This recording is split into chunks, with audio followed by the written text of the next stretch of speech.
All right, welcome to GIS Day 2020. My name is Austin, and I'm here with Dr. Tommy Jordan. How are you? Good. How you doing, man?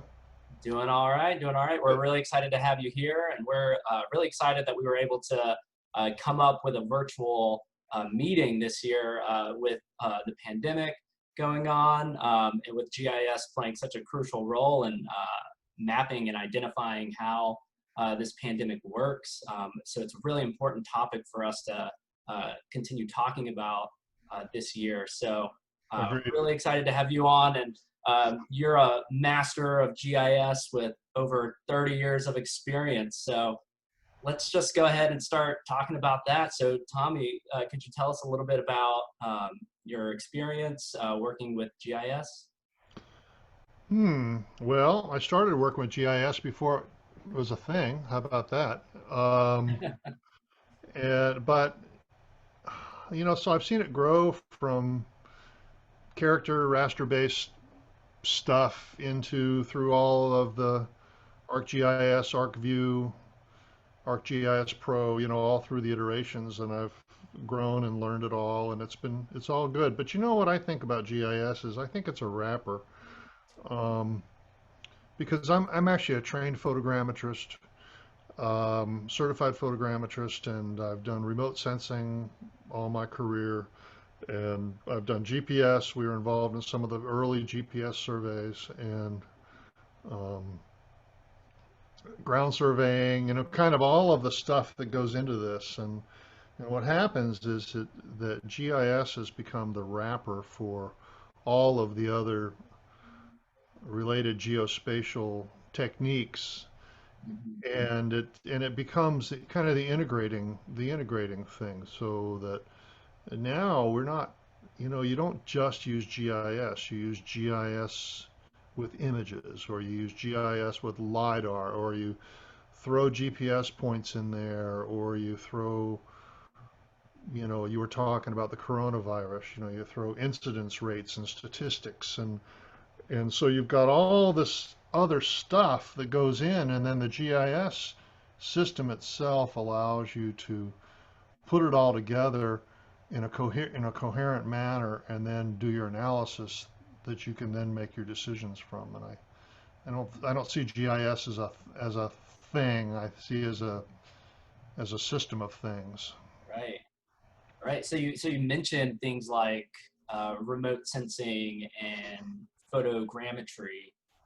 Could you maybe explain a little bit more for the some folks who might not necessarily use remote sensing or photogrammetry as a source of GIS? Do you mind explaining a little bit about those data? No, that's not a problem at all. Well, y'all use all of us use digital ortho photos. When you go into ArcGIS or ArcGIS Pro and you call up the imagery base map, you're using the product of photogrammetry or the product of remote sensing. And typically photogrammetry deals with aerial photographs. When you fly a drone and you run Metashape and you create a point cloud or something like, or an orthophoto from all those photographs, that's photogrammetry. When you're using digital orthophotos, photogrammetry is the technique that was used to create those digital orthophotos. Remote sensing typically deals with, I must say, satellite imaging or radar or sonar, or, I mean, really, aerial photographs are a form of remote sensing too. Um, but when I think of it, I think of using Landsat or using Sentinel or Spot or some of the satellite imaging sources, or just really typically it's just something that you're not touching. I mean, that's remote sensing. So it could be a drone-based remote multispectral scanner or something like that too.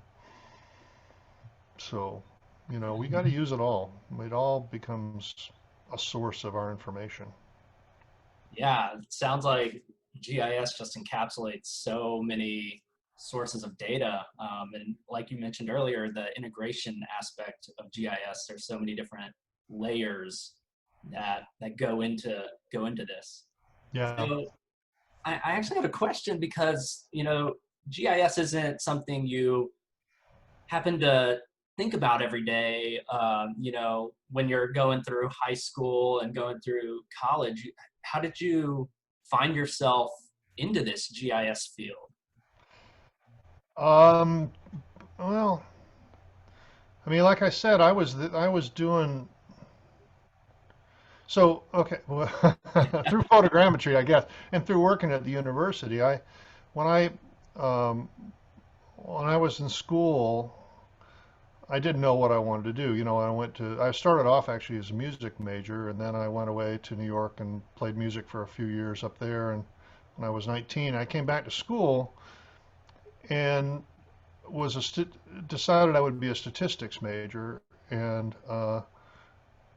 and I started studying statistics and actually really early computer programming with Hmm. on the mainframe computer with punch cards and stuff, and I really dug it. And then I started taking geography classes, and I thought, well, this is it. This is what I have to do. And but I kept up the computer programming and statistics, and I ended up in a photogrammetry class and remote sensing class, cartography first, and then photogrammetry and remote sensing with Dr. Roy Welsh, who was on the faculty then. And when I finally graduated, I thought, well, hell, there's nothing else I want to do except for go to graduate school immediately. So the next semester, the next quarter, we were on quarter, the next quarter, I graduated, and the next quarter I started in grad school doing more photogrammetry, remote sensing, and then I ended up getting a job in geography working with Dr. Welsh. And so then let's see, so that was a long time ago. but so we got in early in Landsat 5 before Landsat 5 was launched, and so I got to work with all of the early data from Landsat, and then we were on the ground floor with Spot and with stereo imaging and DEM generations with Spot, and at the same time we were working with early versions of ERDOS, and ArcGIS was coming out, and we had the first version of ArcGIS that ran on what they would call at the time mini computers, and it just kind of grew from there. It was working at university, especially with Roy Welsh, was a huge opportunity, and I got to travel all over the world, and I got to work with really innovative and new data sets before anybody else got to. And so I feel like that was an opportunity that was pretty unique to our lab, and to and to what we were able to do. Do you have like a favorite project that you've ever worked on? Well, I personally made the first DEM from stereo satellite imagery. I also made the first DEM from two different satellites, one Landsat image and one Spot image, and that became the cover of Photogrammetric Engineering. Um, we wrote the first soft copy photogrammetry program called the Desktop Mapping System to work on an IBM PC. Actually, I got to work on the first IBM PC that was at the University of Georgia. I mean, so that's all old school stuff, but you know, it's, it's cool, and it led me all the way. It gave me the skills the programming skills and the familiarity with lots and lots and lots of different kinds of data to really be able to put it all together and into a problem solving suite. And so that's good. Yeah. Well, you've laid the groundwork for all future GIS users. I don't know if it was me alone, but it was, I like to think that I was part of it. So, So on that note, kind of like looking into the future, or really just kind of where we are now, how have you seen the GIS field grow since you started? Well, it's just, I mean, golly, it's been, when I first started off, it was men, mostly white men in Mhm. three-piece suits and ties. Really. And look at us now. Here we are in t-shirts and shirts, and uh, and there's lots of women and young and old folks are still doing it. It's been a lot more democratic, and also it was just in the realm of, I'm going to say, geography at first in engineering companies, and now, or engineering departments at universities. Um, And now it's, my gosh, the archaeologists are using GIS, and the marine scientists and forestry and history and English linguistics. I mean, it's like it's really hard to not find a group that is leveraging GIS. You talk about the coronavirus, so you've got virology or whatever it is, and Mhm. infectious diseases, and I mean, it's just traffic. I mean, just everything. Everything uses GIS, whether or not you actually know that's what it is. It's the underlying technology for so much of what we do and what other people do. So across disciplines, I like that a lot, and I think that it's only going to be more. It's more and more integrated into our everyday lives, whether or not we recognize it for what it is. I mean, every time we watch CNN, the magic wall during the election or whatever it is, or the coronavirus maps, there's huge GIS systems and statistical systems underlying all that, which are completely transparent to the user. But without that underlying technology, they wouldn't exist. Mhm. So you've kind of seen it grow to be much more multidisciplinary. Yeah, and more than just making a map. I mean, I think that when we first started off, we were just so happy and so excited about being able to manipulate vectors on a computer screen and plot it out make a map at some scale, and being able to edit the lines and dots and polygons and whatnot. And um, one of the cool projects that we did was for the Marine Corps and for the what used to be called the National Imagery and Mapping Agency. Now it's the NGA, the National Geospatial Intelligence Agency, was to develop a rapid revision method for digital maps that was, in theory, you could use satellite imagery and artificial intelligence and feature extraction to update maps in very, very quickly overnight in hours, and then transmit the revised maps, digital maps, to a ship in the Arabic Sea or whatever it is, and that was pretty cool. That seemed like a timely and useful and important piece of work. Um, Yeah. but being able to move from paper maps to digital maps, and the flexibility that gives you is a, I can't remember your first question, your initial question, but whatever it is, I think that that's a pretty cool innovation. Yeah. So, Well, I wanted to change gears a little bit. So you are currently the past president of the American Society for Photogrammetry and Remote Sensing. that's From right. here on out, we'll call it ASPRS. Sounds good to me. It sounds a lot easier. So could you tell us a little bit about ASPRS and maybe your role as president? Well, yeah, sure. I think I'm proud of that. ASPRS is it's the it's the preeminent national professional society for photogrammetry and remote sensing. It's not the only one anymore. It used to be the only one, but now there's groups for GIS like ERISA and I don't know what all else.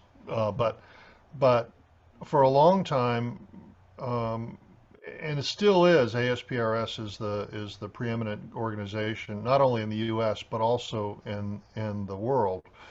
Um, each many countries have their own photogrammetry societies or remote sensing societies.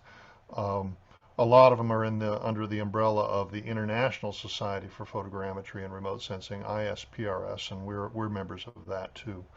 But I've been a member for I joined it as a graduate student actually, and I've been a member for 40 years. And um, when I was elected to be president,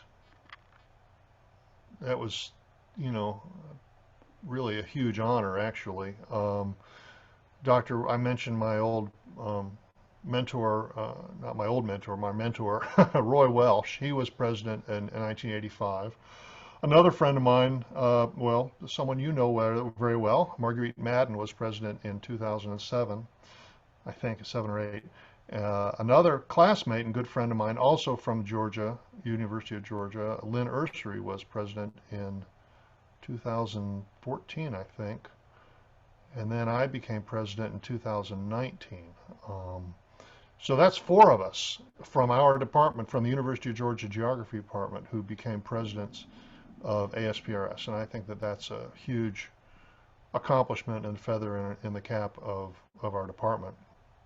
Um, my job there when I became president, they rotate the presidency between academic, professional, and government employee or people. And so um, I was academic representative, and so everybody kind of brings their own strengths and interest to it.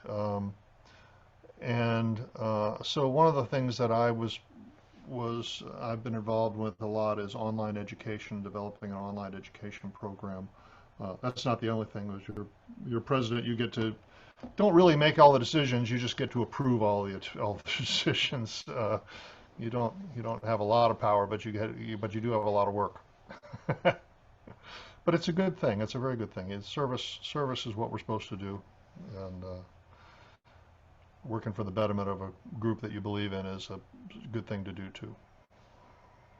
So, but now I'm past president, fixing to be. So it was a 4-year term, vice president, president-elect, and president. Then I'm past president now, and my term ends in March at the annual meeting in March.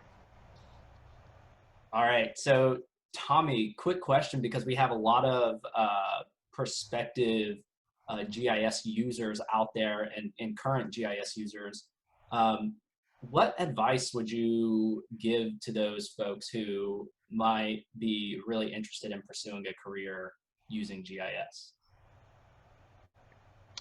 Well, I would say, huh. Well, I mean, you can become just a GIS technician or a GIS user or a GIS specialist. And fundamentally, I guess that's kind of what I did. Um, or you can become, let's just say, a marine scientist or an archaeologist or an ecologist or a forester who uses GIS tools to solve their problems. So you've got a choice. One is to pursue just the techniques or the technologies, and the other is to pursue something that you're interested in, say forestry or ecology, and then use GIS as a tool to help answer your questions and solve your problems. And both both are valid. If you go straight on the technology part, I would, it's not much fun to just simply push vectors around on a screen. I mean, actually, it is fun to push vectors around on a screen. It really is, because you can listen to music and it's satisfying to make pretty maps and all that. But but to become really useful, you should start to understand what data are, what the characteristics of the data are, what is useful, what is not useful for a particular project. And that depends on scale, it depends on accuracy, sources. Where can you find where can you find public data? Um, where can you find raster data, whether it's satellite images or high resolution aerial photographs?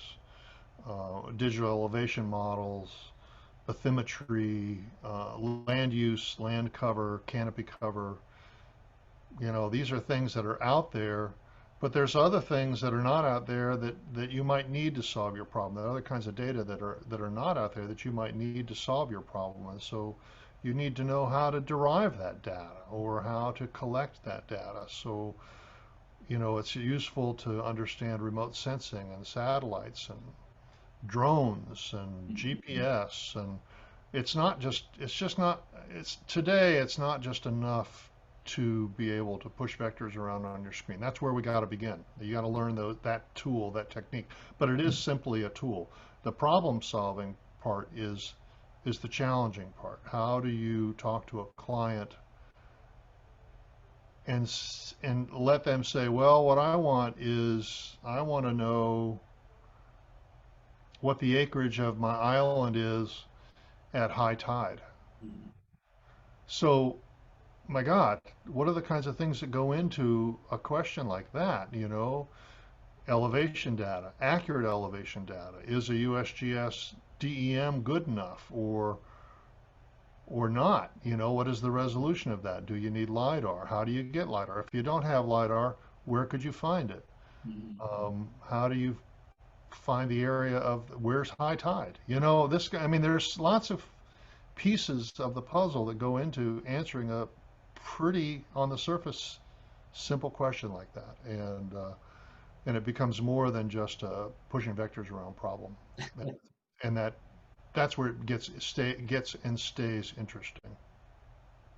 Yeah. So it really sounds like there's so much. So it starts with a simple question, and then it opens up to all these different possibilities, all these different things to consider, and then you kind of have to go back to the original question. Yeah. And how are you going to get there? And then you've got coordinate systems and datums, and you're talking about high tide. Well, what is high tide? Is that high tide relative to the mean lower low water datum, or the NAD 83 datum, or the NAVD 27 vertical datum, or whatever? Then you got vertical datums, which is, oh my God, and where is sea level? So it's not a simple answer, but like I say, but that's what makes it incredibly interesting, because without that interest, you're just pushing vectors around and going, and you get in carpal tunnel on your wrist, and not no fun. So, what do we call it? We called it click staff when we would have people. We did a lot of vegetation mapping for the national parks in the lab, and we had just teams of people who would we called ourselves click staff, and our job was to push vectors around. But it was good work. We made money. We got paid. All right. Well, I guess I have one last thing. So, Tommy, could you tell us a little bit more about your band? Well, I actually have three main bands that I play in. Let's see. Hang on.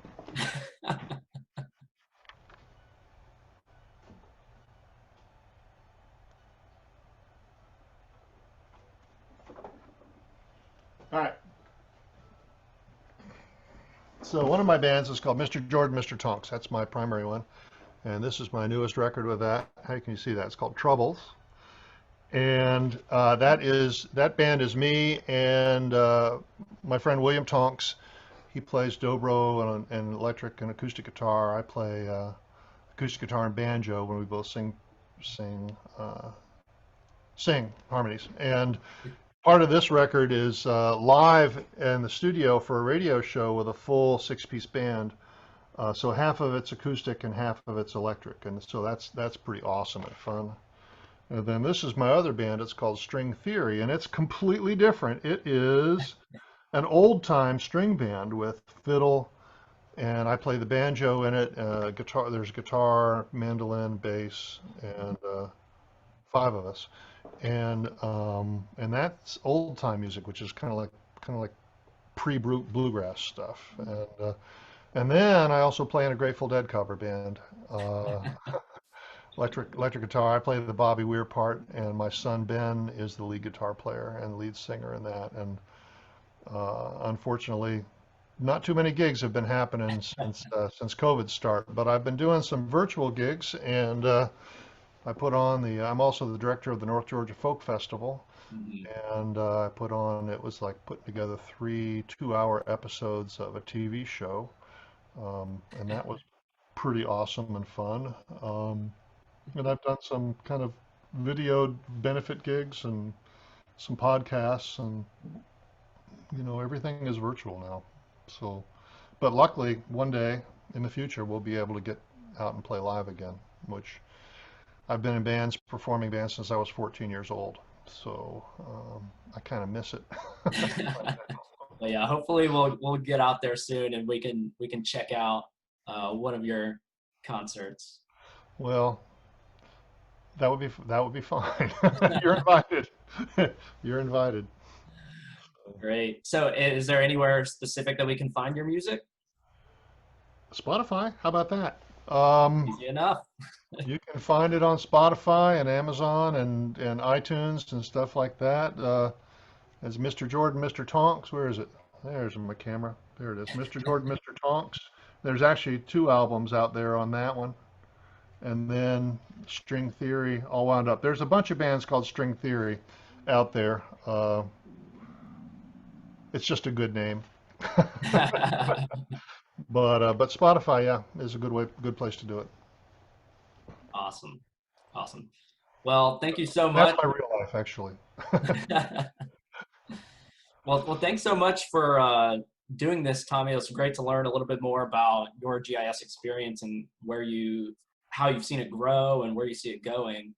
Um, so we really, really appreciate it. And thank you so much for being a part of GIS Day 2020.